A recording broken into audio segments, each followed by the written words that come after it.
me tell Mark that we're.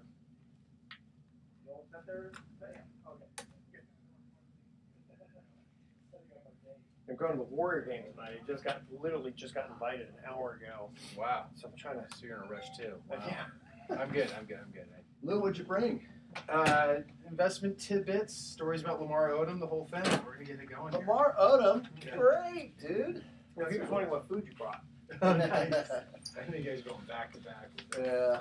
Well, no, we just did a quick Yeah, 15-minute segment because I'm out next week, and that was we've rather than try to do back-to-back shows, it's just we'll do one segment where I just talk about whatever for 15 minutes or 10 minutes. Hi, buddy. You all set? Hi, pal. Okay. This one I was need you for and you I to. for You went 4 to chair? segments, 4 segments. No, you're not old enough quick yet. second. Just And, go boom, boom. Oh, there you go. I can't sit on that chair. I know. That's I'm a not guest supposed chair. to. Okay. And I don't have anything special. It's just Okay.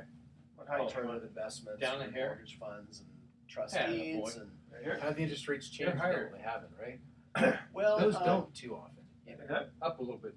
Oh, up. Yeah. What's changed is they've got Thank this you. new. I saw your letter from laws, CMCM. consumer. Oh, yeah. Did you get any bites? laws I got one called- guy. We call it who, trend in the industry. You know, he may come in on Friday, Investor but disclosure, he's whatever. Friday. It doesn't matter. It's just to stupid. kind of, And Oh, to talk if to you're talk to a me. realtor Oh, yeah, or a excuse mortgage me. broker He's or been- in real estate, any form of fashion, that's all you've been hearing about for 6 I'm months. proud of you, Trade, man. trade, trade, Thank trade, you. You'll trade, do the it. Industry. And in fact, it went into effect on pretty much October 1st. Okay. So it's bogging down the whole mortgage industry right now. Was Yeah, I got an designed email to from someone that knows me. simplify It says, things and make I don't the know industry anybody, more but I'll keep transparent my eye for the open. borrower. Okay. But whenever the government gets Otherwise, we'll involved just in have to keep anything, running all the old simplification's stuff. actually made things Yeah, I don't know how long you can do that, but I'll find More out. disclosure for Well, Yeah, I mean, we've got and 2 that- years worth at in least. many I know, ways but I is mean, I don't always, know.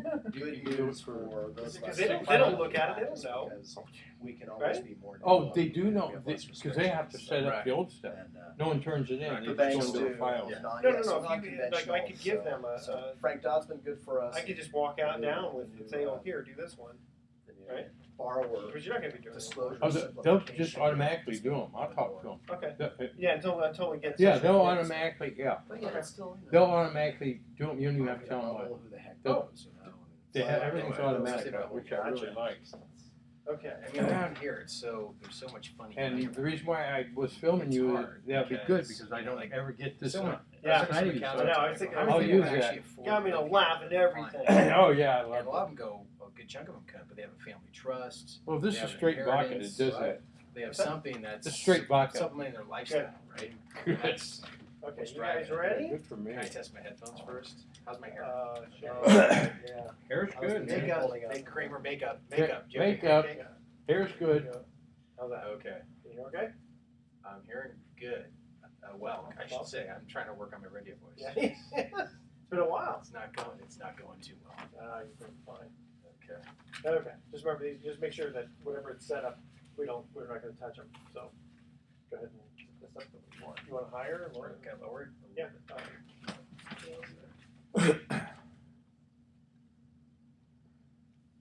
Oops, right here.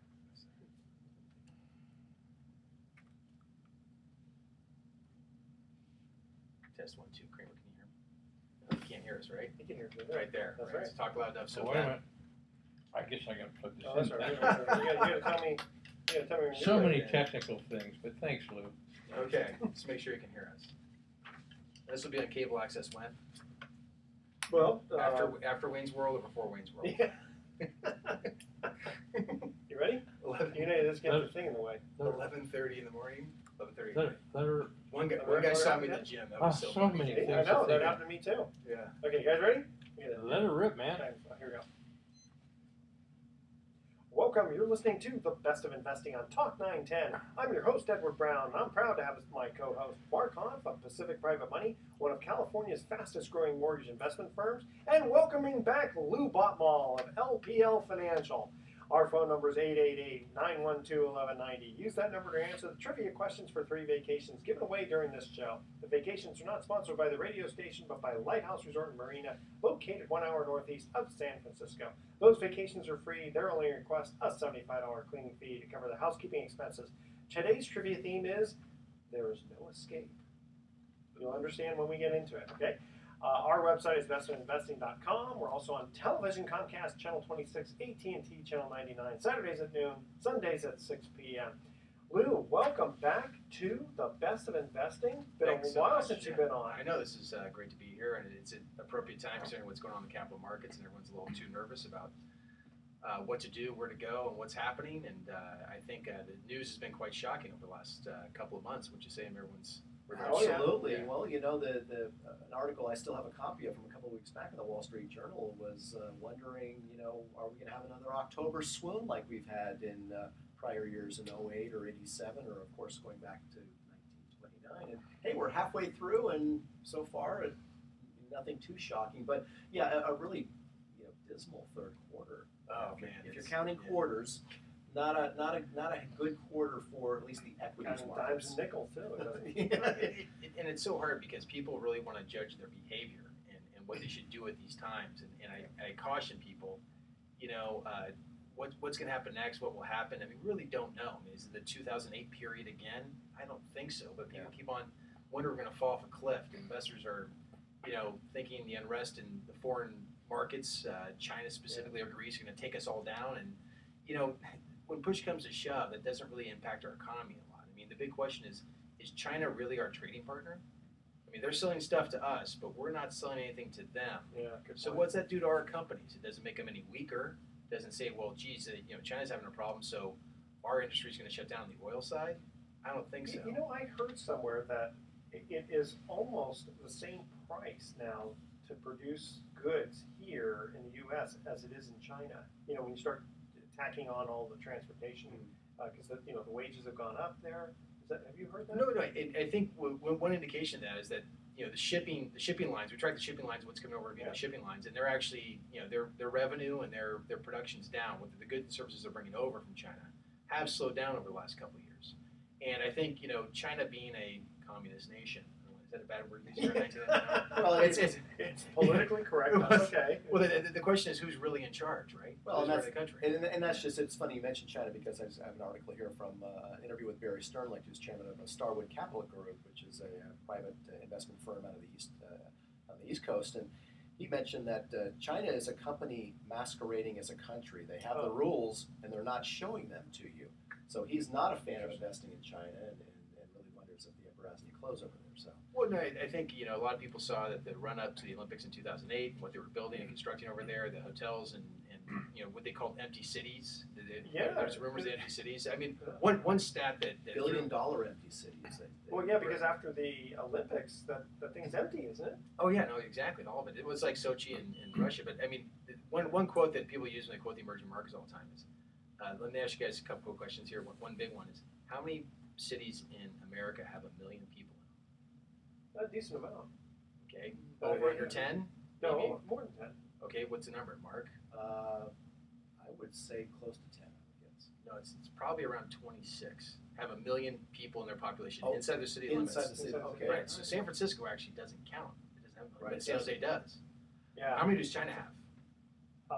Inside A the city. A Just city? A city. You know what? Well, that's a good question because they're probably all concentrated in one. So I'm going to say 3. No, there's 130 cities Okay, I'm in just China. I'm just the Wow. opposite Yeah. because I know that they're Right. all. I'm thinking. They have a I million know cities. they have None billions of of it. people. Yeah, but but- it's billions of people. It's Gotcha. over. Yeah, it's over a Wow. billion. So the question in India runs the same gamut. Is that there's so many people are doing so many things, building so many goods and services. It was a feel good sales story that people used for a long time. Does it impact our economy? Does it impact the United States economy? We're going through earnings season right now, which starts in October, and we start learning the third quarter and what people are seeing going into the fourth quarter. And they're seeing some stable news. I won't say they're seeing great news. We're not seeing that anyone's going out of business here, are we? We're not seeing that China's slowing down is affecting us. We don't see the Greece credit crisis is affecting us. It's not. You know, we're a consumer-driven economy. 7% of our revenue or GDP comes through what we do, what we buy on a daily basis. Listening to the radio is one of the best functions out there we can do. Especially our show. Exactly. See, I thought there was like 980 million people just in Beijing. That's why I said there was only 3. Well, you know, when you go to some Chinatowns over here in America, you never know, how many people are living where. So, Right. you know, and some parts of China are like that, but some are very spread out. And you know, China doesn't drive us; we drive it. That's the way you got to think about it. So, And I'm always amazed when I read the daily news, which I don't try to get too caught up in, but in the Wall Street Journal will always have an opinion on why the market went up or down at any given day. Whenever I see something about China hiccuped and the market dropped 200, I don't believe it. I don't buy it. I think that's at least the average person doesn't really give a hoot about that. Well, you'll like this. When I used to ask my dad that question, Right. we'd follow the stock market. Dad, why did the stock market go down? He says, because there were more sellers than buyers. Yeah. Right. That's basically what drives it. I mean, it's demand. It's like loans, right? Or it's like a lot of things out there that bear interest. As I always use my real estate example, right? If you have two houses on the same street, one's renting for $5,000 and one's renting for $4,000. As an investor, which one do you want to buy? The 4,000, because then you got room to grow up. Well, don't you want the 5,000? You want a bigger return? You want to own the 5,000. Well, wait, I got it. I really have to go. I have to go deal with some people that can act. I got to really but move you're not a on. real estate investor, Hold so on. he was right. Wait, but here's the Oh, here we question go. that you didn't put in. Okay, is how much would it cost me to buy the $4,000 Let's say house? they're the same price. Oh, okay. Well, then I want the 5,000. Am I on Over today and or over what? again. Oh, I'm really? wrong on China. I'm wrong. Did you do your taxes this week like everybody else? Is that what happened? Yes, Is that what happened? Yes, I filled I out the wrote my tax. check. I did not like it. Wait a minute. I got a different IRS form than you. Mine was only one page. It just had two questions. One, how much did you make? And two, send it in. Almost all of it. That's it. That's the way it Felt works. like it. Oh, my God. No, I getting back to your earlier point, China and a hiccup of 200 points or things happening. I mean, everyone's driven by news nowadays. And one of the big things I want to come here with is people have to unplug a little bit and not pay attention every single moment of every single day. Like, well, this is happening. CPI or what the Fed's going to do. We invest in market cycles. Market cycles are all about investing for a long period of time, probably 3 to 5 years, and then you see results. Real estate used to be that way a long time ago. Now it's been kind of juiced up by easy lending and other things that happened back in 2007. Yeah. So yeah, I mean that does create bubbles. That does create problems, which we'll probably touch on later on. But more importantly, older people. I'm not trying to be gentrifying or Hey, watch Yeah. out here. okay. And I'm not talking about you guys here, obviously not. We're baby boomers. But I'm just trying to say, dirt. everyone's trying to sit there and say, well, if I pay attention more often, Yeah. I'll know what to do and what to buy. And usually you hear the headline news. Like, I mean, on any given day, when you watch the press, the financial press, they talk about maybe 5 or 6 different investments. Those being mostly stocks. And that's not going to drive your investment decisions. It shouldn't drive your investment decisions. Yeah. So, people, unplug, talk to your advisor. Am I taking too much risk? Am I taking too little risk? I hope today we talk a lot more about bonds because, bonds are really driving some decision making around the business world and what to do. And it's actually driven the market a little bit. I think this is the big fundamental that everybody's missing out there. What's really driven the market the last 2.5 years is people are buying back their own stock. So companies are going out there and they're borrowing Treasury 10 stock, yeah. they're buying 10 or 15 billion dollars worth of their own stock, which creates less stock. Yeah. So getting back to the example where you only have 2 houses you want to get, the one for 5,000, one for 4,000. What happens if you have a company that has 80 million shares of stock and all of a sudden it's got 60? Well, generally, when I used to follow the stock market quite a bit, that was always a good sign because the company basically looked out there and said, what's the best investment we can do? It's in ourselves. That's a great point. The question is how are they paying for it? Well, hopefully they're paying with cash. That'd be incorrect. No, I said hopefully. Hopefully, yeah. But a lot of times what they're floating Right, no, bonds. essentially what they're doing is they're floating bond. The bond interest rate is so cheap for corporate debt. It's under 3%. I mean, you guys remember, I think a company like Apple or something like that threw out a bond out there for 30 years. Yeah, for like 3, because everyone goes, it's the cheapest money you can find. So Yeah, that's true. all these corporations, I'm not being specific about any Yeah, specific yeah. one, but they're going out there saying, hey, let's go borrow as much money as we can at 2 or 3% and buy back the stock, which generally lifts the stock prices because there's less stock out there. Yeah. That's how it's happened. So, That's one way to As get long the as they atmosphere can, stock as long as prices. yeah, Exactly. as long as that's right. As long as they can create the cash to pay on the bonds, then they're fine. Yeah. And so many analysts, including Goldman Sachs, came out with a report this week, like, do they have the money to cover the interest payment? Yeah. Well, So it's- Apple's they were sitting with what $34 billion or something, or $100 billion or something. I don't know. When you get into a few billion, what's a few billion? Right. Between Billions makes billions, right? That's how it works. Yeah. But that's that. I mean, you're right. That's the push is that people have this money and they're able to pay the interest payment. But look at our own government, right? Because I hate to be, am I getting political again? I don't want to do that. Look at our own government. Can they, if interest rates really go up in the federal government, do they really want to pay that? No. No, because they have Hey, trillions of. 1 out of 3 questions I got right. But, Thank you very much. I mean, you have trillions of dollars debt in the United States government. They go, if we go up to 3%, 4% interest, what are we going to do? On the well, no, 10-year? if they could refinance it at 2%, then that's smart. Because Right. It doesn't cost them anything. And this is what's driving the investment markets right now. All these decision makers. We'll go more into it. Okay, we're going to cut to a break. Before we do, we have a new sponsor here, Dr. Vadim. He does dental implants. Right. And if you check him out at 415-992-5160 or go to his website, www.smiledelightdental.com, he's got a little special going on here. If you call and make an appointment before December 25th in his either San Francisco or San Jose office, he can do implants and crowns for only $1,998. That Wow. sounds like a very reasonable deal. And he'll give you a free, no obligation consultation if you schedule before December 25th. So check him out. He's also got discounts available for seniors and veterans, and uninsured and unemployed people, which is really nice. So call 415-992-5160. Leave a message. He'll get back to you on Monday. Okay, so now we're going to cut to our first commercial break here. Trivia theme is there is no escape. In the Beside the venture. Beside the venture. That's what I'm going with. that's the answer to every one of these. I guess we don't have to ask them. Okay. In the 1953 movie Stalag 17, which was a very good movie, by the way, which, by the way, Hogan's Heroes, the TV show, was after that. Okay. Came from that. Okay. Who played the prisoner who was tipping off the guards of the escape plans? The first caller with the correct answer is going to win a free 3-day, 2-night stay at the Lighthouse Resort. Call 888-912-1190. That's 888-912-1190 to answer this question. In the 1953 movie Stalag 17, who played the prisoner who was tipping off the guards of escape plans? Don't touch that dial. The Best of Investing will be right back. Run. So you need the actual actor's name or the Yeah. character's name? Who's the guy who played him? So the real person. And Not here's Richard? a hint. He usually was a good guy in. He was a good guy in a very famous TV show. I can see the face. I don't know the name. And he also played a very funny role in a famous movie.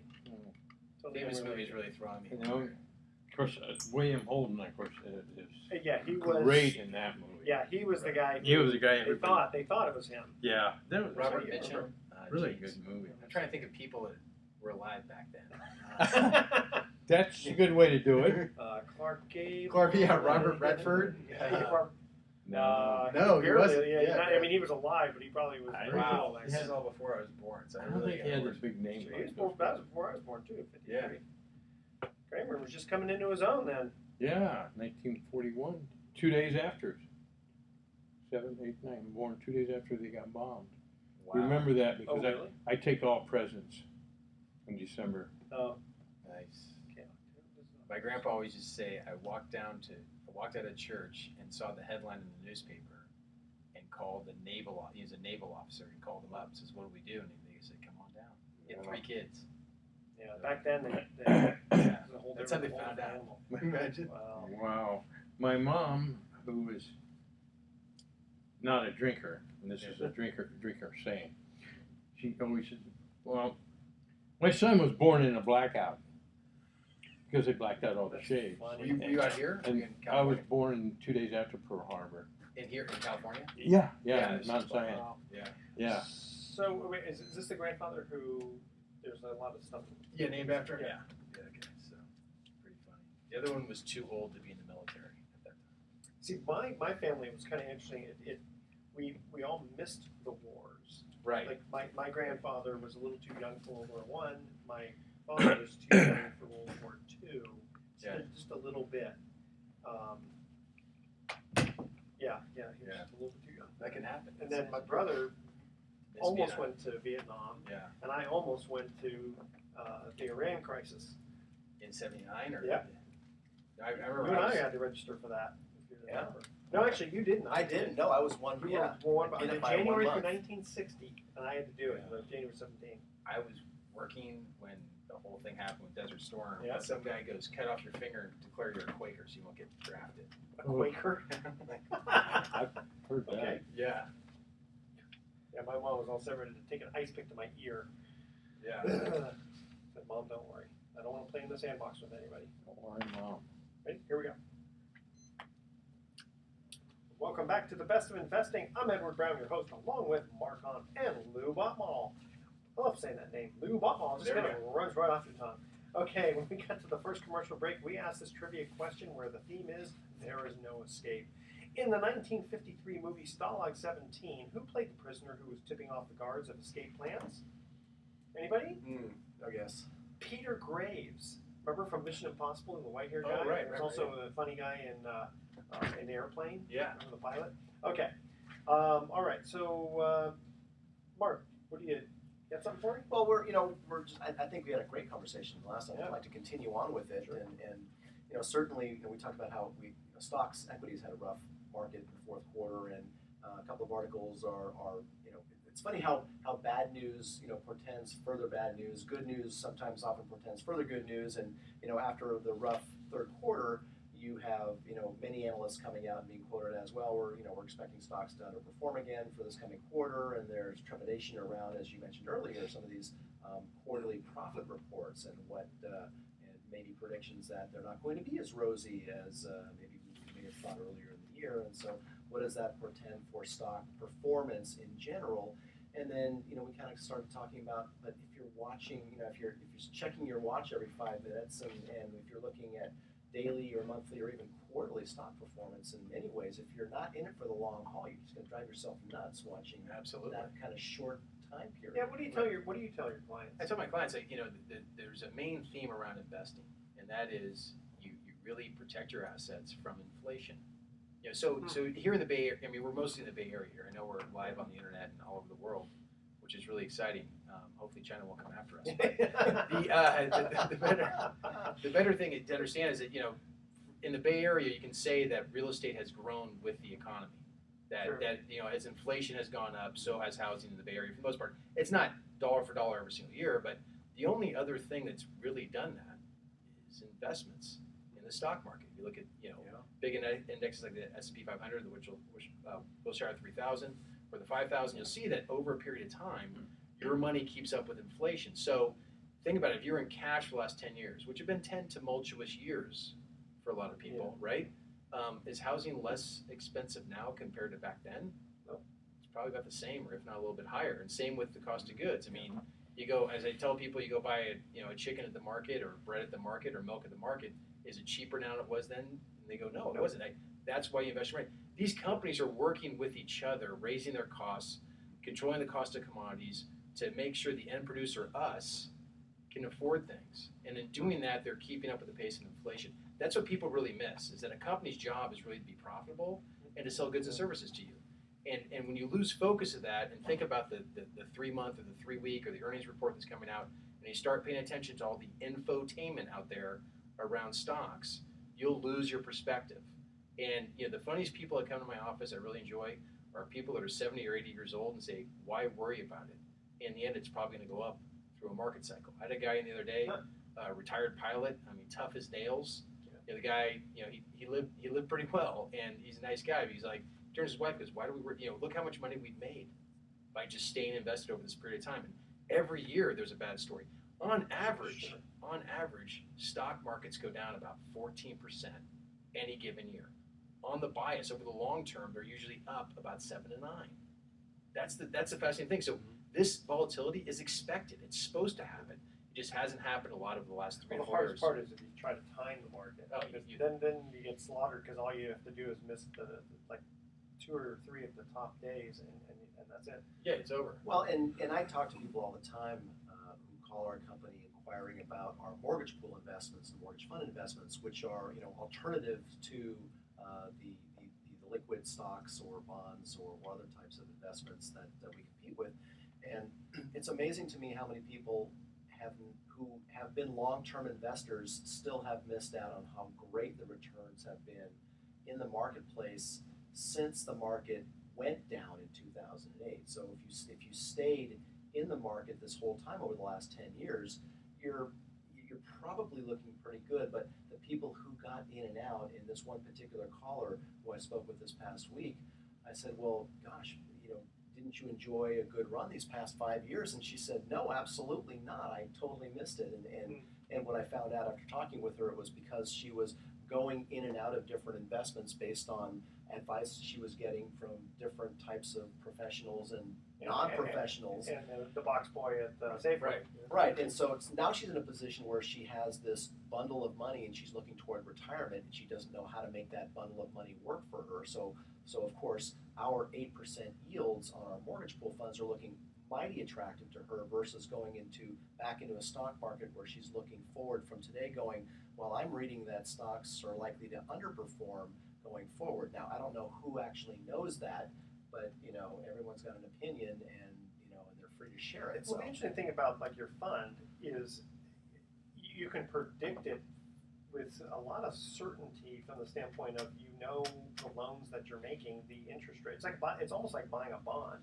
When you buy a bond, Right. you know the interest rate you're going to get, and you run with the fluctuation of the principal in the bond market. Let's say, conversely, Mark, with your fund, there's no principal fluctuation because it's set. Right, and we designed our fund, of course, to produce 8% yields with a conservative mix of real estate secured loans at conservative loans to value. So we're trying to create that, mortgage or that mutual fund effect using mortgage secured notes. It just doesn't happen to be liquid. So I know that gives a lot of investors pause, which drives them back into maybe exchange traded funds or other types of equities because they know that in a pinch it's highly liquid. No, that's a weakness of investors' behavior, right? The fact that they can pull out. Exactly. And they sit there and go, geez, if I throw it in third gear while I get up this hill in San Francisco, I don't know. Let's try it real quick. Maybe I'll do better in second. That's a good analogy. Well, it's also the same thing with I remember in the old days when we were trying to talk about load funds versus no load funds. Right. And one of the potential downsides to no load funds was the fact that at any given time, investors could just say, boom, give me my money. Whereas if they were in a load fund, they usually were not so quick to just say, give me my money because they had paid a commission. So the manager didn't have to have as much cash sitting around to pay those people right away. You know what I mean? He could do what he does best, which is to invest the money in Right. No, in yeah, stocks. and You don't want to pay a guy to put money in the bank. And that's what happens during these volatile periods that Mark brought up earlier, is these managers sit there and go, I got to stockpile more cash because I'm going to get more redemptions. Yeah. So let's look at the last couple weeks, for example. The market sank down a hill, right? Yes. And then everyone goes, uh-oh, redemption time, let's raise cash. And what's happened the last 3 weeks since? The market's recovered a little bit. Yeah, I'm not saying this is dollar for dollar exact science, but generally. But yeah, that's a thing that drags portfolios' performance down over time, and it's frustrating for the managers too. They're saying, hey, look, stick with what I've done, stick with the research I've done. There's people that have made moves 2 or 3 years ago. They're just paying off right now based on the research they did a long time ago. So that's the hard part. Everyone goes to the trend here, or like right now, I think everyone should be looking at the oil industry. I mean, that's driving a lot of things. Everyone's talking about. And there's a great study that came out today on Bloomberg. You got to take a look at it. It says, where did all this money go from everyone saving money on gas? Yeah. You know what it went to? Restaurants. More people started Really? dining out than shopping in grocery stores. So that's why my line at McDonald's is keep growing. I have to wait for my hamburger. Totally. But it's a bizarre. It is Well, I think bizarre. it's just the economy going up in general. Right. People feel more comfortable. But And they have that's disposable true. cash because there's less money coming out for gasoline costs for commuting. That's So- interesting that they can pinpoint that, because you always wonder, like oftentimes, remember back in prior years, they would give tax rebates to try to juice up the economy, and there was always debate of, well, what are people really going to spend that money on? You give someone a $200 tax rebate, is it really going to juice up the economy? And I just find it interesting that a study was shown that recently that money is actually going into Well, restaurants. I don't know if they specifically can pinpoint it. All they can do is say, hey, It's the trend. say, hey, people are starting to spend a lot of money There's a in trend, restaurants. Maybe that's the correlation. And grocery chains are now saying, well, we need to make more ready-to-eat meals so people won't go out to restaurants, so we compete against that. And That's everyone true. has less time. And as we all know, wages haven't gone up, and more than likely 2 people in the home are working. Yeah. And that drives things down that way. And I can see the need for people to, let's say Whole Foods is an example, Right. putting packaged things together, because not everyone wants to go out all the time, and it's just easy. Go to the store, pick up your stuff, go home, got dinner for 4. Right. Okay, we're going to cut to our second commercial break, and when we come back, we've got some interesting emails for our co-hosts here. Second trivia question. Now, this was kind of a downer. Of course, we are talking about There Is No Escape. I remember seeing this movie, and this was depressing.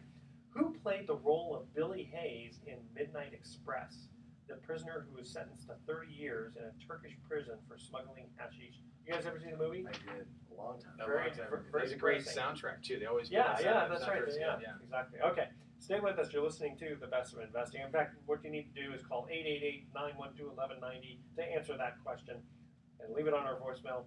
We'll get back to you really soon. Let you know if you're a winner.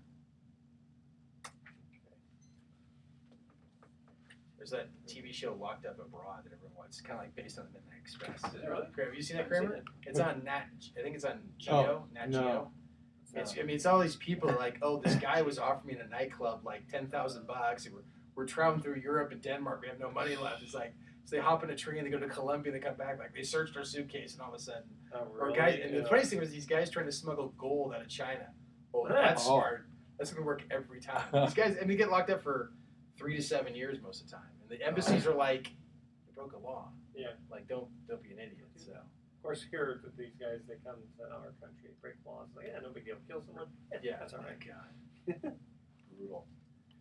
Okay, so Mark, the email that I received for you was, I have a lot of equity in my home, but the bank says I can't borrow on it to make an investment in rental property. How come? What else can I do?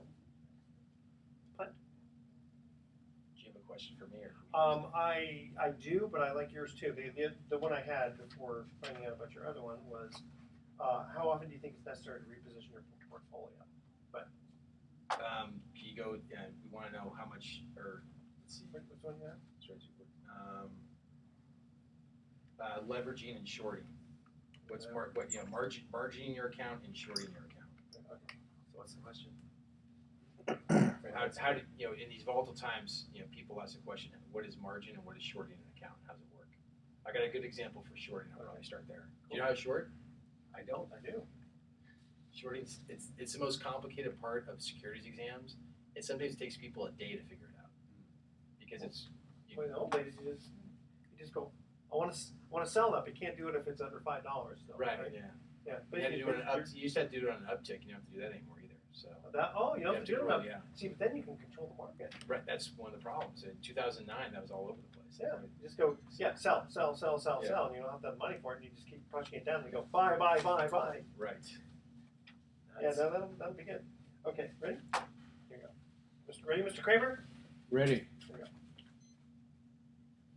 Welcome back to the Best of Investing. Again, I'm Edward Brown, your host, along with Mark Hunt and Lou Batmale. When we cut to the second commercial break, we asked this trivia question about There Is No Escape. Who played the role of Billy Hayes in Midnight Express, the prisoner who was sentenced to 30 years in a Turkish prison for smuggling hashish? Was it Dustin Hoffman? No. I'm trying to remember. It's so long ago when I He watched was that. in a stupid movie called Ishtar. Terrible movie. I No, thought that was Hook. I thought Hook was a bad movie. Was he in that Hook? was cute. That's a cute movie with the Peter Pan and Robin Williams and all that. You're gonna go spoil Disneyland with your kids, aren't you? Yeah, yes, of course. No, a guy named Brad Davis. I don't know what else he's done, but Launched his career, huh? probably good movie, very depressing, just like Papillon, very depressing movie. Okay, so Mark, we have an email for you here. Mhm. It says, I have a lot of equity in my home, but the bank says I can't borrow on it to make an investment in rental property. How come? What else can I do? Well, that's not an unusual situation since the mortgage meltdown of 2008 and the ensuing mortgage reforms, often referred to as the Dodd-Frank financial reforms, which heavily impacted the way we make mortgage loans in this country. And so at Pacific Private Money, we're an alternative to bank financing. We do non-bank financing with private capital, private investor capital, and we make mostly short-term loans to people who can't get bank financing for one reason or another. And we've talked about the types of loans we've made on shows now, going on the past 5 years here at the Best of Investing. But this situation that this listener wrote about is not uncommon, particularly here in the Bay Area. You've got rapidly rising home prices, And oftentimes you've got a low interest rate, relatively low loan to value financing on it. So in fact, we get calls from people all the time. Here's a typical example. Someone's home is worth $1 million. They have a $200,000 loan on it. They got gobs of equity. They want to borrow against that equity, maybe to invest in real estate. In fact, people like to borrow against their equity to do all kinds of things. Sometimes it's a consumer related, which has certain regulations, and oftentimes it's for investment purposes, which have actually fewer restrictions. So we like at Pacific Private Money, we're most in favor of loan requests where they need the money to make an investment. So they want to pull a couple, in the case of the guy with $1 million home that has a $200,000 first, he wants to pull out, let's say, $250,000 to invest in some real estate. And the bank says, more often than not these days, that's not the kind of loan they want to make. They're not making as many investment loans, or they're not giving lines of credit like they used to. So at companies like Pacific Private Money, that's been our bread and butter.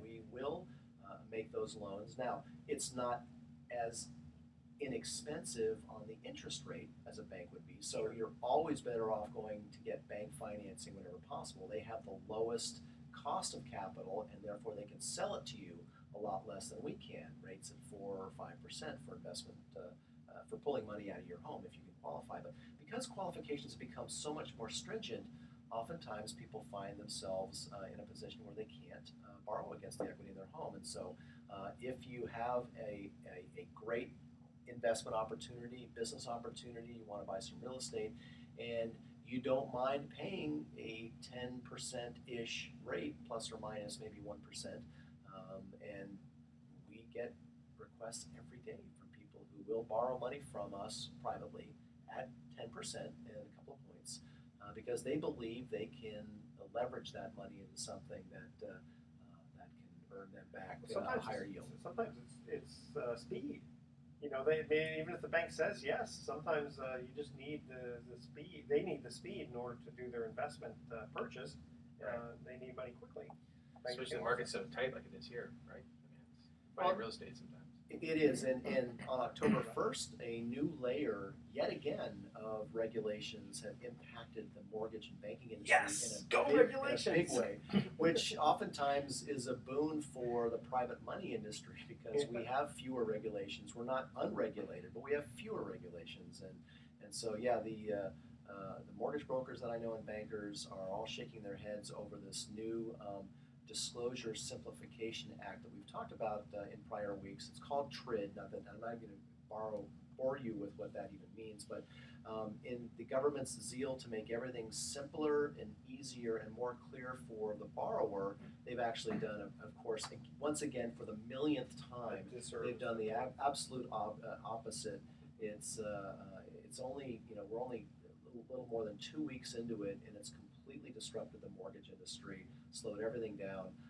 It's actually impacted us because we do make consumer loans at Pacific Private Money. We're one of the few private lenders in California that make consumer loans, and so the consumer loans we make are subject to these new, difficult to comply with disclosure requirements, and so we're feeling our way through that. But for business purpose, investment purpose loans, buying real estate that's not your primary residence, we can still close loans very quickly. The banks, not so much. So for more information about how you can borrow privately and what the rates might look like and what situations we may be able to assist you with, do give us a call at Pacific Private Money. We're at 415-883-2150, or just go to our website. All our contact information is there, our pictures, our email addresses, our phone number, our address. We're a very transparent company. We're one of the most respected private lenders in the Bay Area because of our fast, friendly, and reliable service. Go to pacificprivatemoney.com. That's pacificprivatemoney.com for more information. And it's funny you mentioned about being respected. I've gone to places where I mentioned your name, and they say, "Yeah, that guy's a good guy." That's awesome. Yeah, we're not the Rodney Dangerfield of private no. lending. No, you do get the respect. Okay, Lou, I'm glad you're on the show because we got an email here that is right up your alley.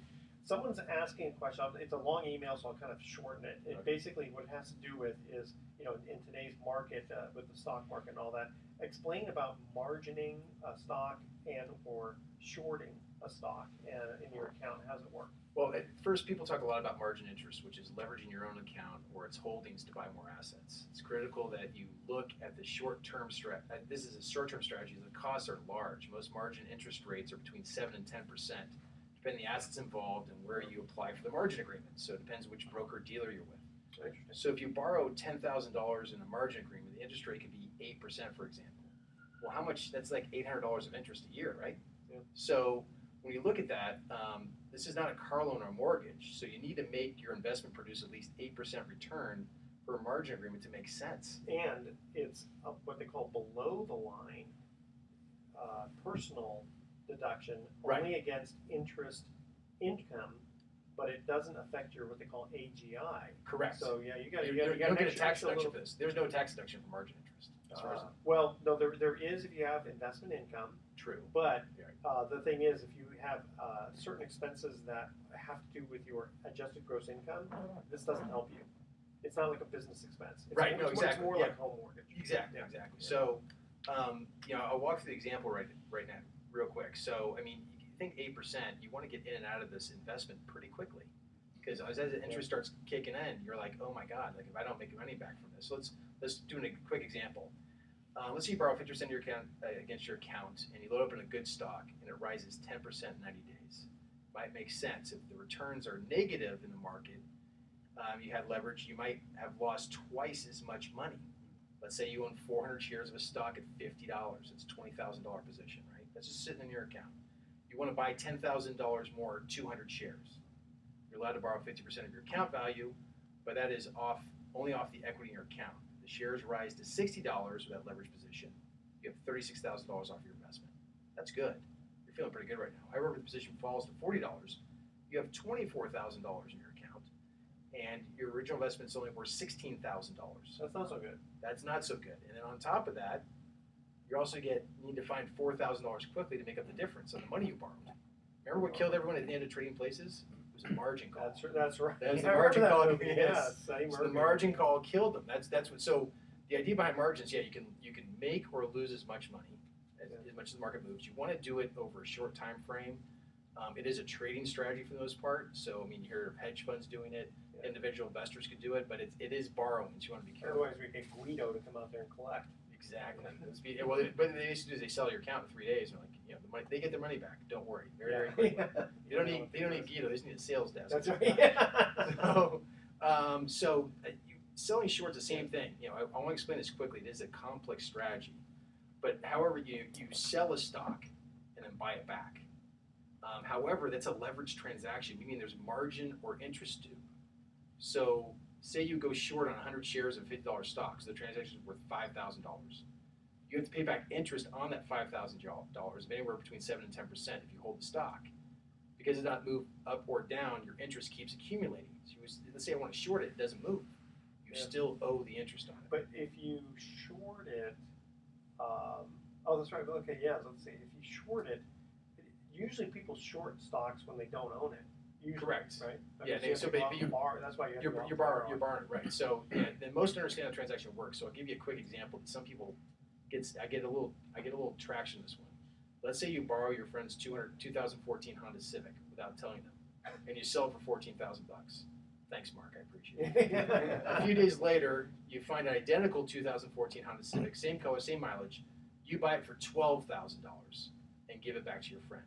You just made $2,000, right? Yep. But in the investment world, you would have owed interest for the first $14,000 on that transaction, on the borrowing part of it. What about if dividends are paid? Let's say it's IBM stock and it pays dividends. So a lot of times that defaults back to the interest in the account. That helps pays your margin interest. You don't get it. But it helps offset. Can offset some of the interest. Yeah, and a lot of times people own stock and they send it to brokerage houses just so people can short it so they can borrow it. It's a way they make money off their account. So sit there and say, hey, here, Mr. Broker, here's 10,000 shares of X stock, and you can go tell people to go short it if they want to. And they got to pay that person interest to do it.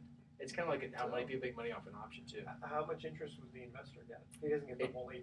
All I can say is it depends on where you are. Yeah, who you but I work mean, with, yeah. generally, I'm sure the brokerage firm has to. They make a big penny off of it. Yeah, I got They're doing both it. sides of the transaction. But yeah, so it's Because you interesting. don't really have too much risk when you allow.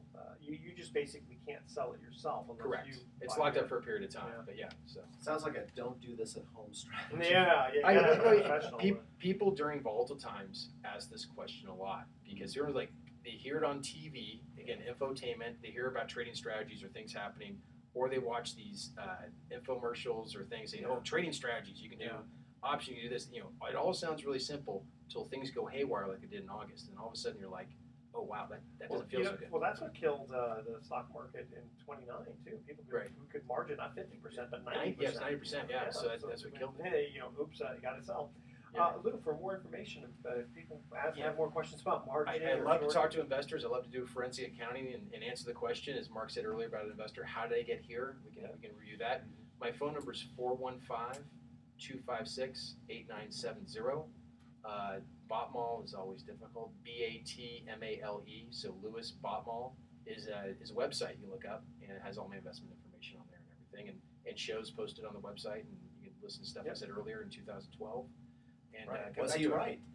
Yeah. We're not guessing. We're here for the investment cycle. That's what I'm going to tell you. So. Absolutely. Excellent. Okay, we're going to cut to our third and final trivia question here. Now, this was also a little depressing movie. Again, we're talking about One Flew Over. We're talking about there is no escape. But this was actually a very excellent movie, though. Who was the only patient who finally escaped the mental institution in the movie One Flew Over the Cuckoo's Nest? The first caller with the correct answer was Say his name or describe it. Ouch. Yeah. How tall was he? What did he weigh? What's the driver's license number? Okay. Call 888-912-1190. That's 888-912-1190 to answer this question. Who was the only patient who finally escapes the mental institution in the movie One Flew Over the Cuckoo's Nest? Stay with us. You're listening to The Best of Investing. Don't touch that dial. Why? Because we're going to be right back. So I got a great One Flew Over the Cuckoo's Nest story. Oh, good. So my dad was working on the streets of San Francisco, and he did all the cars. You mean the movie? Movies. We had a car business. So he TV show. the TV show. So yeah, Michael Douglas and Carl Baldwin. So Michael Douglas was working with a guy named Saul Zaentz over in Berkeley, and he wanted to produce. It was a book, One Flew Over the Cuckoo's Nest. And he goes, "We want to make this a movie." So he was literally knocking door to door, saying, "Hey man, I'm looking for investors. I need $5,000." And it was not going to work. And back then, it was 1973. It was a lot of money. So I always thought my dad was telling some story. Yeah. Years later, we're working on a TV show called Nash Bridges. Oh yeah. And the same guys who worked on that show worked on Street Center because they're all union guys. Yeah. So they never actually lose their jobs. So I go, "Did that actually happen?" The guy goes, "I remember that vividly. Michael Douglas was like begging everybody for money to produce Well, it's funny the movie." because Kirk Douglas was famous. So He was famous. I think they didn't have the money to make them. And most of those actors worked for free. Look at Danny DeVito was in it. Yeah. All those guys. They were Christopher Lloyd. Christopher Lloyd was in it. Let's take him from. They go. Hey, these guys belong together like Taxi. Yeah, the guy from Fast Times at Ridgemont High was in it. The teacher. Yes, that's right. Yeah, a lot of characters were in that. Yeah, he died just a couple years ago. He was in the movie Ghost too. Oh right. Yeah, he played he always plays kind of an odd character. Okay, we only have 9 minutes left. What do you want to do? What do you want to cover? You mentioned earlier something about wanting to talk about bonds. Did I mishear you? Oh well, since you guys are gonna undercut me on the bond story, why not? So. Well, no, because again, I don't ever, I mean, even though I personally am, all in when it comes to real estate, I never suggest that people, when they call, I would never suggest that. In fact, that same woman who called me wanted to liquidate all of her other investments in various mutual funds and other, what you call underperforming and non-performing stuff, and put it all into my fund. And I said, I'm not going to tell you what to do with your money, but I would never suggest to anyone that you put all your eggs in one basket. So if you've got someone that you know and trust to talk about, I'd be happy to talk about them, about our particular investment style. But and we don't talk about it here on the radio. Yeah, you should put all your money in, trust deeds at 8%, screw bonds. Well, you need liquidity at some point. Yeah, absolutely. Yeah, no, it's all about but bonds are kind of illiquid. That's the problem with them. It Yeah, can I be. think it's hard. It's still a clandestine small market. That's what people have to understand about it. But do you have like advice, for bond investors or people in bonds and how they? Guys, let's go ahead and Okay. Okay. I have a paragraph on it. Okay, that's fine. That's right. Here we go. Welcome back to the Best of Investing. Last time for today, I'm Edward Brown, your host, along with Mark Hahn of Pacific Private Money Hello there. and Lou Batmale of LPL Financial. Third and final trivia question where the theme is there is no escape. Who was the only patient who finally escaped the mental institution in What Flew Over the Cuckoo's Nest? Chief. That's Chief. right. It was Joe. You got Chief. Very It was good. Chief. That's right. It was Chief. The question is, who did he kill beforehand? Who'd he kill? Remember? Oh, that's right. He killed Jack Nicholson. Right. He put Pillow it. over his Pillow. face, That's yeah. right, because he had a lobotomy. Right. Yeah. I wish he had a frontal in no. What's that? I'd rather have a Bottle bottle in in front of me than a frontal lobotomy. Okay. All right. Well, You guys recording are awful. things. Okay. You guys are awful. This is not. I'll lose all. This is the last time I'm going to be on this show. Okay, Lou, talk some bonds to us. Oh, okay. So this is a big issue that happened back in August, and this is what's unique about this market and why people are going on phone calls and why the press is really taking over. The bond market really took a hit because no one knew where bond interest rates were going to go because they think the Fed drives decision making. The Fed actually only controls the short part of the market. They don't control the 10-year bond. Right. The market controls That's right. that.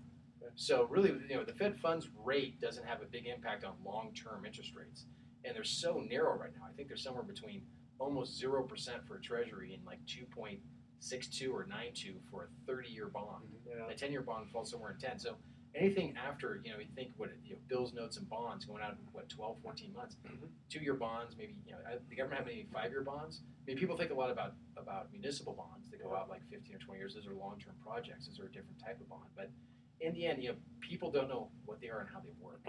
So bonds are considered a safer investment because they are fixed, meaning you put your money in and you get your money back, right? Yeah. Or a few factors can derail that, and that is an increase in interest rates, right? So back to my earlier example, right? We talked about this. If you have a house, identical houses, identical prices, one gets $4,000 a month, then one gets $5,000. I know this one. I know this one. I know this one. Yes. If I want the house with $5,000. $5,000. The crowd goes wild. So, Yes, I exactly. got that So right. the same is true exactly of bonds. If the government bond's paying you 2% right now, and you think in 12 months they can pay upward of 3%, what would you do with your money? Would you buy the bond or would you wait? No, I'd short it. I'm going to get really sophisticated. No, you'd wait. You wait because you think interest rates are going to change, and they haven't changed a lot in the last couple of years. Right. So if you want to sell that bond. Exactly. What's a 2% bond worth? Not Exactly. much. That's what's dropping. That drops the market. So, as we've seen this year, I from the back of my mind, interest rates have been as high as 2.6% in the 10-year, as low as 1.75, 878 somewhere Yeah. there. So if you think of that number, what drove the price between up and down? When people sold their bonds, this is the inverse relationship. It rose up to 2.68. When people were scared, they were buying bonds. That's what drove it to 1.78. The government didn't do anything. Think about that. Yeah, because the government is paying it's like a regular bond. It pays a specific coupon. Right. That doesn't change it. But someone says I'm not willing to pay 100 cents on the dollar for a bond that's paying 1.75. Right, I'll give you 80 cents on the dollar. Whatever. And it's a popularity contest. Yeah. So let's I like using real estate because people in the Bay Area kind of get real estate more than anything else because people have done well with it. Mhm. So back to your guys' example, when someone buys a house, right? How many people are involved in the transaction? Maybe 3 or 4. Seller, buyer, real estate agents, what have you. The bond market's not dissimilar from that. Yeah. When you get into bond trading, you're really trading big blocks of bonds for mutual funds or something like that. There's usually 3 or 4 people involved trading billions of dollars in bonds. And actually, talked about those high frequency traders on Wall Street. Yeah. Those actually exist in the bond market as well. Bonds are traded via dealers. They're still so if you have a $100,000 municipal bond in the state of California, and you say, I want to sell it, your bond dealer has to get on the phone and call 3 or 4 people and say, hey, I got this bond, do you want to buy it? It's not like, hey, I've got a stock I want to sell, and there's 3,000 different people trading it. It's 3 or 4 people. Wow. So the price fluctuation is huge, and it's a way individual investors, unless they have a lot of money, can get fleeced. And is it still like stocks where there's a buy and a sell? Yes, there's a bias, and usually the spread's pretty wide. Pretty wide, yeah. So right now, if you look at the whole, I don't want to get too technical here, but high yield bonds have a huge spread in them right now. A huge, because everyone's nervous.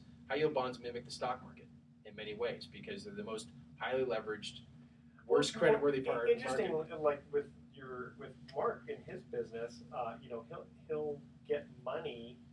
He'll pay his investors roughly 8.15%, right? But he's not lending out the money at 8.15. He's lending the money out at around 10. There's a spread. There's a spread, yeah, exactly same thing. So bonds operate the same thing, and it gets down to this popularity contest. What type of bond do you want to buy?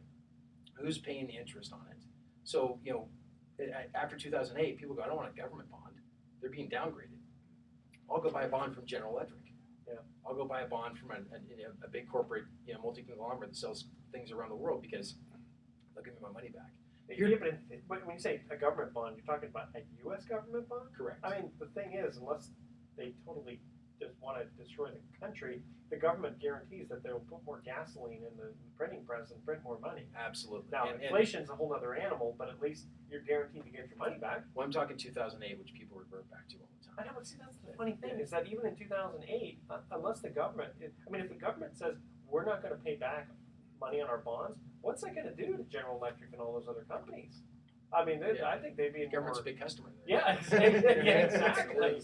Yeah, I mean, they're the ones who decide what money is worth. So Right. So that's a struggle with the bond market. So when you look at investments and look at the risk associated with it, usually the higher the yield, the more risk you can take in the bond market. It depends on the asset that supports it. You buy an airline, it's supported by the planes they use. Yeah. You buy an oil field, it's supported by the oil they pump out. Sure. And right now, that's a problem. The biggest problem inside the bond market is oil because everyone leveraged up to pull more oil out of the ground. Oh, interesting. That's killed it. So. Well, and as you mentioned earlier, Lou, that the bonds are affected more on the long-term rates, and of course the mortgages are impacted by the 10-year rate. And what's interesting is you're absolutely right. When the Fed raises their cost of funds to banks and the prime rate goes up, that doesn't necessarily mean that the 10-year rate will be impacted. But we think there's, in anticipation of the last meeting when everyone thought they were going to raise rates, mortgage rates were going up, but it was based on expectations. As soon as people realized that it was not going to happen, they came back down again. And in fact, there's a lot of belief that even when the Fed raises their short-term rates, it may be 6 months realistically before there's a significant increase in mortgage rates, because again, it's impacted by many different factors in the economy, not directly tied to short-term rates. Well, I remember some years back when Chrysler was having issues. Oh, right. But then this is when interest rates were a lot higher. They were paying 12% on a Right. bond. And I remember, talking to people about it and saying, it's too risky. I said, yeah, but the bond's only 2 years away. And I don't think the government's going to allow them to go bankrupt. And it was selling for, like 97 cents on the dollar. Right. So your yield was a little higher. And I said, to me, that doesn't seem like a huge risk. I mean, it's only got 2 years to go, so you're not going to see the price drop down to 70 unless they're going to go babankrupt. Right. Well, you want to buy a Volkswagen? Is that what you're saying? Sorry. I didn't hear that. Yeah. No. All right. I want to thank my co-host Mark Hunt at Pacific Private Money and Lou Batmale of LPL Financial for joining us here again today. Here's our thoughts for the day. Despite running about 3 hours, the actual playing time in a Major League Baseball game is under 18 minutes. 18 minutes. Wow. And until 1936, the jump ball in basketball took place at center court after every single made basket. Right. No fast breaks here, and a lot of boring basketball, I gotta say. Can you imagine that? Wow. And he goes for a slam dunk. Yeah! Fast break! No, bring it to center court for another jump ball. It's about being fair. We should do that in kids' games. That's right. Everyone's a winner. Everyone gets a medal. Okay, tune in next week to the Best of Investing. We're going to be giving away more free vacations for answering trivia questions. Thanks for listening. On behalf of our team, I'm Edward Brown. We're wishing you the best of investing. So long. 3 seconds to spare, baby. 3. Right. On the money. Hey, I got to.